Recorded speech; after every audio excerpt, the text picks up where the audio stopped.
So I think there's a lot of pieces to this, right? There's the role of implicit bias, there's the role of misunderstanding feelings, there's the role of perceiving behavior um,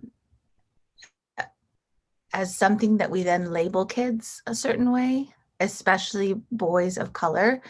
And so I've been doing like a lot of work in terms of social emotional learning, in terms of understanding feelings, in terms of, you know, what can I learn so that I can help teachers? Because in this current climate, it's I think an opportunity really, as people often say, meet the moment, but it's an opportunity to start thinking critically, if we haven't thought critically, about how our own experiences, implicit biases, our own perceptions, our own conception of race, of power, whether we're conscious or unconscious of it. It's an opportunity to start thinking critically about that in the way we relate to young people.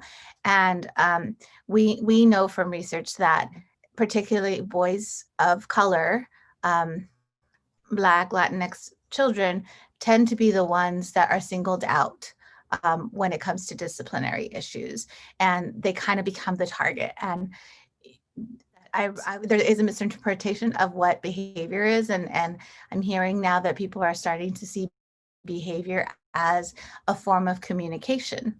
And when I think of hand in hand, it's like that's exactly it. Like we give in the strategies, in the listening tools, we give children the space to have their feelings, and adults, right? In support groups, we give people the space to have their feelings without judgment.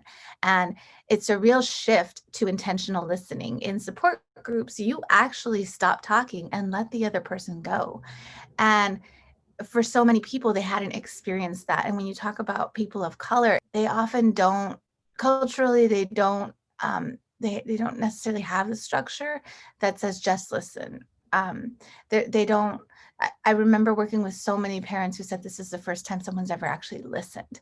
And I remember I would have so many parents just come in and just unload, and I would just sit there and I remember one time I wanted to cry, and I was, it really developed working in hand and learning to listen and learning to be okay with tears and learning to be present with someone's emotions. I became incredibly empathic and I didn't realize what was going on. And I went to Ellie, who was training me, and I said, I wanted to cry, but I didn't want to make it about me. And she said, the rule is you just don't cry louder than the other person.